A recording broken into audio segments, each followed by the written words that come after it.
Hey, ¿qué pasa, gente? Soy Mikaelis, ¿cómo estáis? Bienvenidos una vez más a mi canal y al primer vídeo del año, que es ni más ni menos que una reseña.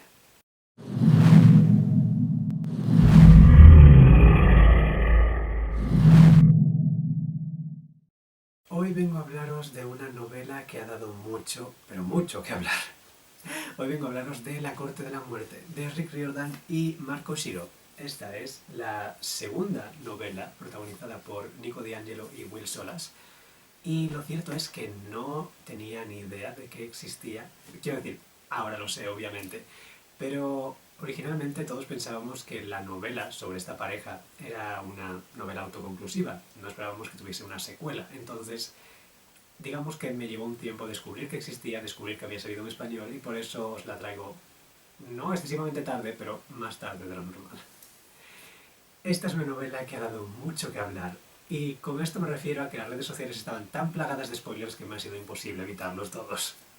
Pero no os preocupéis, yo, al contrario que otros, soy un creador de contenido gentil y responsable, y por tanto os traigo esta reseña libre de spoilers. Os hablaré de cosas que me han gustado y cosas que no, pero obviamente tengo que empezar por la parte más obvia, que es de qué va esta novela, cuya portada, por cierto, revela parte de la trama, pero bueno.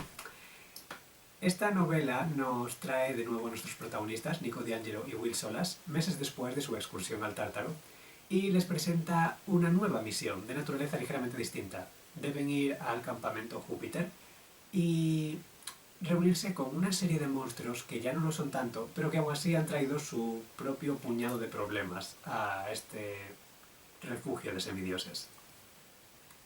La premisa en sí, como podéis ver, es bastante interesante, tiene potencial, y sin embargo el potencial para el caos y el drama también es bastante grande. Pero centrémonos. Cosas que me han gustado y cosas que no de esta novela. Las cosas que me han gustado son bastante sencillas y van bastante al grano. La primera de ellas es que, al estar ambientada en gran parte en el campamento Júpiter, nos da la oportunidad de ver de nuevo a Frank Zang y a Hazel Levesque, y son dos personajes que adoro desde El hijo de Neptuno, que fue su novela introductoria, así que verles de nuevo y ver puntos de vista desde su narración me encanta, muy feliz de verles.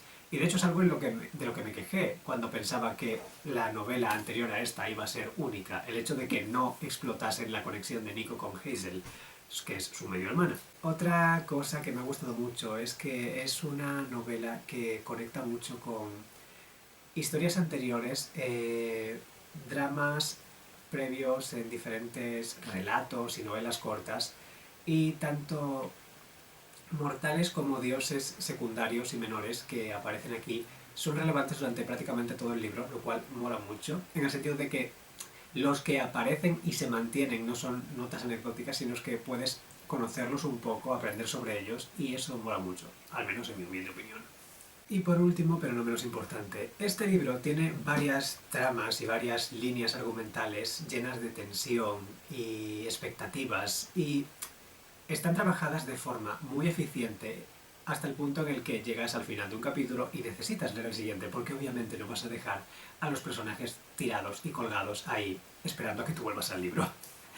Y a mayores hay un detalle específico, un detalle muy concreto de uno de los personajes que, bueno, si sabes de mitología griega, quizá no es tan sorpresa, pero incluso yo, sabiendo de mitología griega y habiéndome comido spoilers de esta novela, la forma en la que trabajan a ese personaje y cómo revelan ciertas cosas a lo largo del libro está muy bien hecho. Al César lo que es del César está muy bien hecho. Pero bueno, ahora vamos vamos con el salseo, vamos con las partes que no me gustan.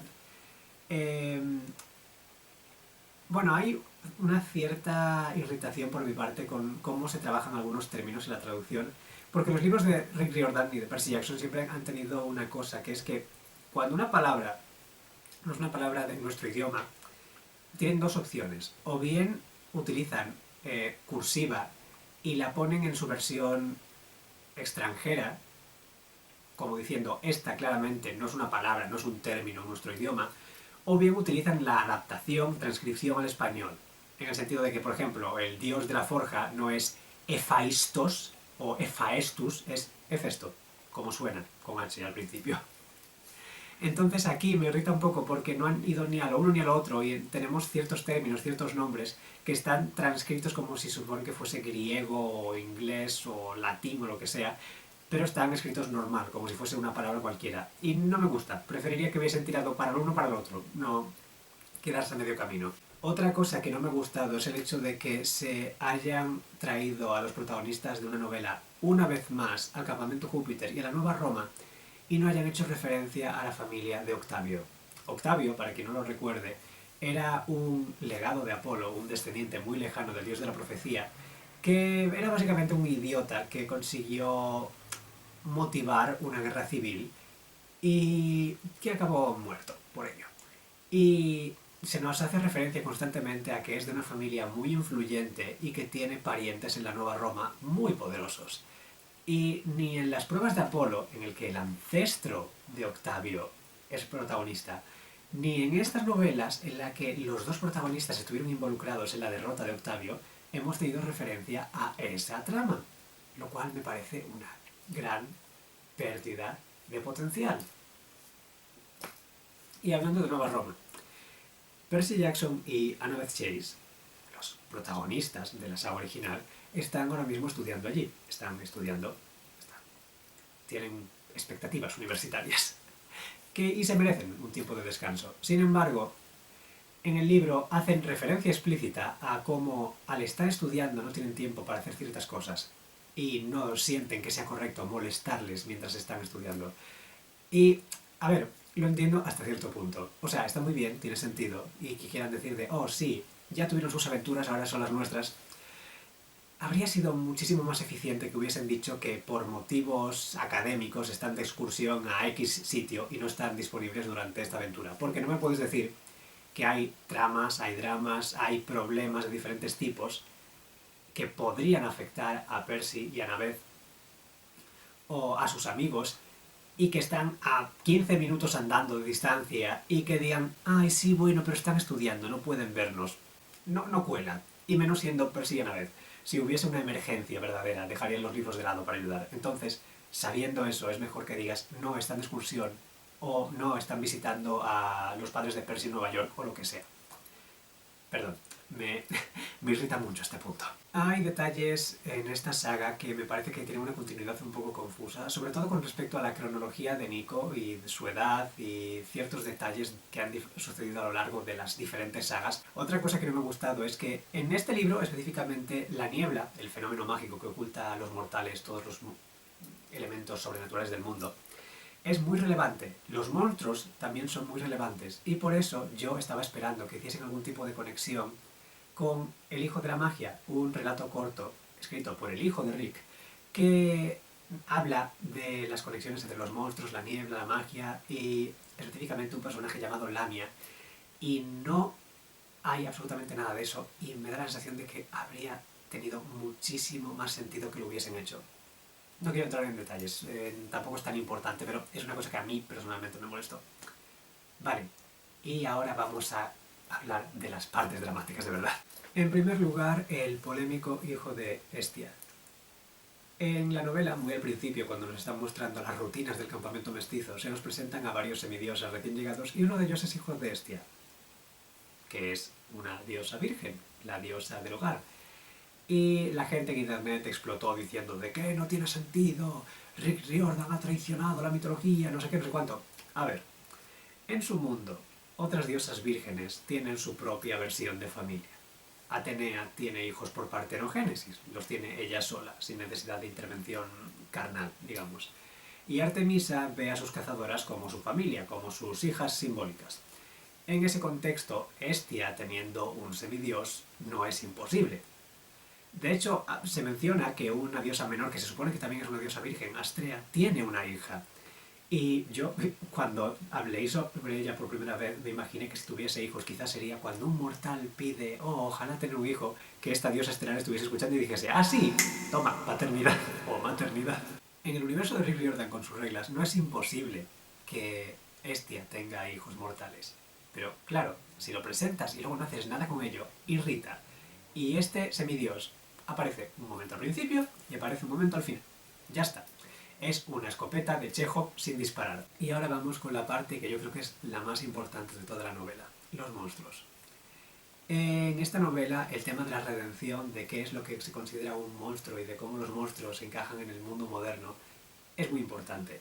Y la premisa en sí tiene muchísimo potencial, el hecho de que los monstruos estén en un ciclo de regeneración constante y que estén hartos de tener que cumplir con el mismo rol todas sus regeneraciones. Esto tiene sentido y es fascinante desde un punto de vista filosófico y narrativo. Sin embargo, los monstruos que utilizan para introducir este concepto son interesantes en general. Hay dos de ellos en particular que me gustan mucho. Los otros tres son un poco el típico personaje de Rick Riordan juvenil. Y luego está el Minotauro, que es como la figura icónica de este movimiento, en el que los monstruos quieren ser algo nuevo. Vale, por un lado lo entiendo, que es que haya una figura icónica en este movimiento, y no valdría cualquier monstruo. Sin embargo, el Minotauro es una figura un poco complicada, porque si estuviésemos hablando del Minotauro mitológico, sin más contexto, podría entenderlo, pero en el universo de Rick Riordan, el Minotauro tiene presencia. El Minotauro ha salido 2 veces en la primera saga, y ambas veces era un monstruo muy potente. Es el monstruo que secuestró a la madre de Percy, Sally Jackson, y es el monstruo que Percy tuvo que derrotar una segunda vez en una batalla en Manhattan, y en esa batalla se dice explícitamente que el Minotauro lleva un hacha con un montón de collares de semidioses atados en ella, es decir, trofeos. Y si dijeses, oh, era un monstruo sanguinario, sin mente, y se arrepiente de lo que ha hecho, te lo podría comprar. Pero en esta narración se dice explícitamente que este personaje era consciente de lo que hacía en todo momento y que simplemente cumplía órdenes. Era consciente de lo que hacía, de la ropa que se ponía, etcétera, etcétera. Por tanto, quiere decir que esos trofeos no eran una obligación, eran una elección. Por tanto, el decir de, oh sí, ya no soy así tal, es simplificar un poco demasiado. Y sé que es lo que me vais a decir, oh, Rick Riordan escribe novelas juveniles, no deberías preocuparte tanto por estas cosas. Igual es simplemente que eres más maduro de lo que el público al que está orientado este libro es. Podría comprarlo hasta cierto punto, pero la cuestión es que esta novela es una secuela, de una saga secuela, de una saga secuela, de una saga secuela. Para leer esta novela no puedes leerla como si fuese tu primer libro de Rick Riordan. Para leer esta novela tienes que tener un contexto de años y años y años de saga de Rick Riordan. ¿A qué me refiero con esto? El público objetivo de esta novela no es gente de 13, 14, 15 años. Es gente que por lo menos tiene 20 años.